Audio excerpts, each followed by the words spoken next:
வணக்கம், வாழ்க வளமுடன். நான் ஆஸ்ட்ரோ அழகுராஜ், உங்கள் ஜோதிடர். இது பாவாலி ஸ்ரீ காமாட்சி அம்மன் ஜோதிட நிலையம்.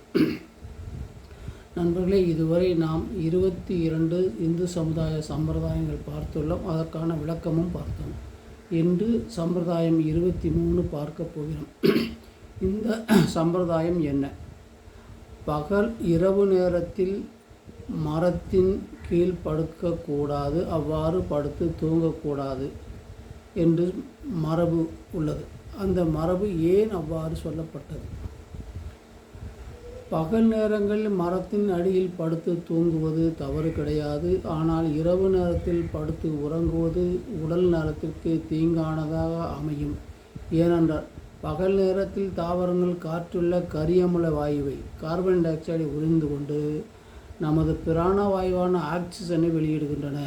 அதாவது பகல் நேரத்தில் தாவரங்கள் வெளியிடும் பிராணவாயுவை சுவாசிக்கும் நமக்கு உடல் நலத்திற்கு பாதுகாப்பு ஆனதாக இருக்கும், ஆபத்து இருக்காது. ஆனால் இரவு நேரத்தில் அந்த செடி கொடி மரங்களுக்கு அடியில் நாம் படுக்கும் பொழுது அந்த மரங்கள் பிராணவாயுவை உட்கொண்டு கார்பன் டை ஆக்சைடு, அதாவது கரியமில வாயுவை வெளிவிடும்.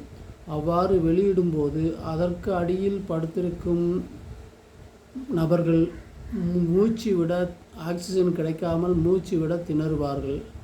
ஏன் சில சமயம் மூச்சு விட முடியாமல் மரணம் கூட சம்பவிக்கலாம். உண்மையில் இவ்வாறு மரணம் சம்பவித்த நிகழ்வுகளை பழங்காலத்தில் விவரம் தெரியாமல் இவன் மரத்துக்கடியில் படுத்திருந்தான், அதனால் அந்த மரத்தில் உள்ள பேயோ பிசாசோ சனியோ அடித்து கொண்டு விட்டது என்று கூறும் பழக்க வழக்கங்களும் இருந்து வந்தன. ஆனால் அது உண்மையல்ல. உண்மையிலே என்ன நடந்தது என்றால், இரவில் மரத்துக்கடியில் படுக்கும் பொழுது அங்கு சுற்றியுள்ள பிராணவாயுவை, ஆக்சிஜனை அந்த மரம் செடிகள் எடுத்துக்கொண்டு கார்பன் டை ஆக்சைடு கரியமில வாயுவை வெளியிடுவதால் அங்கு அதன் அடியில் படுத்து தூங்கும் மனிதனுக்கு தேவையான பிராணவாயு ஆக்சிஜன் கிடைக்காமல் மூச்சு திணறல் ஏற்பட்டு மரணம் சம்பவிக்கிறது. எனவே இதை தெரிந்து கொண்டுதான் முன்னோர்கள் சம்பிரதாயமான இரவில் மரங்களுக்கு அடியில் படுத்து தூங்கக்கூடாது என்று கூறியுள்ளனர். எனவே